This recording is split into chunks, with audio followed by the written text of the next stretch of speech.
Hi everyone, कैसे हैं आप लोग। आशा करता हूँ आप लोग सब ठीक होंगे। तो आज हम स्टार्ट करते हैं हिंदी व्याकरण का मतलब नेक्स्ट क्लास। पिछले कक्षा में हम लोगों ने पढ़ा था कि लिपि क्या होता है, उसके परिभाषा को जाने थे। आज हम लोग जानेंगे कि व्याकरण का क्या मतलब होता है, उसका अर्थ क्या है, परिभाषाएं क्या होती है। तो चलिए शुरू करते हैं। व्याकरण का परिभाषा।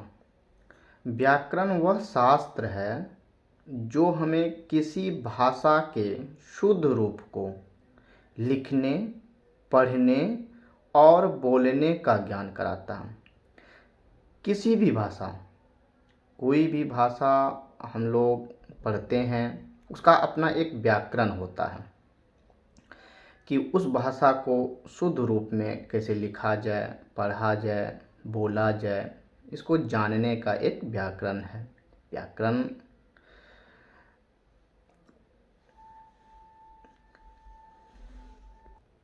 व्याकरण को हम शब्दानुशासन भी कहते हैं, जो आगे चल के हम बताएंगे इसका क्या मतलब होता है, उच्च स्तर में इसको कैसे समझते हैं। तो आप लोग ये देखिए कि व्याकरण का मतलब क्या होता है। हम लोग व्याकरण पढ़ते क्यों हैं। कोई भी भाषा, चाहे अंग्रेजी भाषा पढ़े, हिंदी पढ़े, मैथिली पढ़े, कोई भी भाषा पढ़े, उसका अपना व्याकरण होता है। उसको व्यवस्थित तरीके से, किसी भी भाषा, जैसे घर में कोई सामान हो उसको व्यवस्थित तरीके से हम रखने का एक अपना नियम है।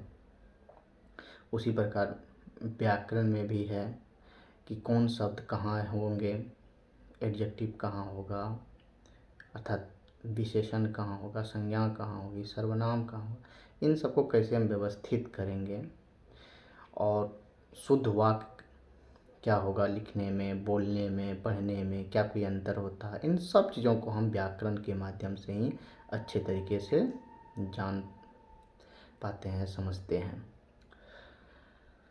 अगला बिंदु है कि भाषा के मानक रूप को निर्धारित करने में व्याकरण का महत्वपूर्ण स्थान है।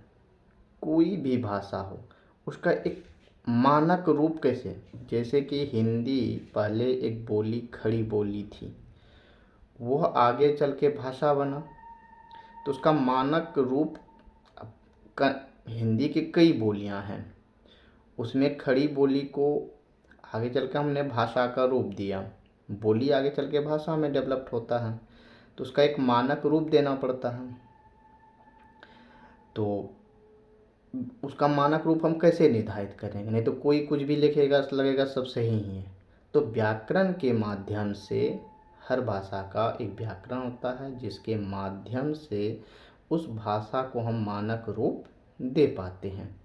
इसलिए व्याकरण जानना बहुत आवश्यक है। तो हम ये कह सकते हैं, संक्षेप में कह सकते हैं कि भाषा के मानक रूप को निर्धारित करने में व्याकरण का महत्वपूर्ण स्थान है। इसलिए व्याकरण हमें पढ़नी चाहिए। किसी भी जो भी भाषा हम लोग सीखते हैं उस भाषा का, और उसका एक सामान्य सा परिभाषा व्याकरण का है। मैं एक बार पुनः रिपीट कर दे रहा हूँ। व्याकरण वह शास्त्र है जो हमें किसी भाषा के शुद्ध रूप को लिखने, पढ़ने और बोलने का ज्ञान कराता है। तो आज हम लोग फाइनली तीनों शब्द, भाषा, लिपि और व्याकरण का परिभाषा देख लिए हैं।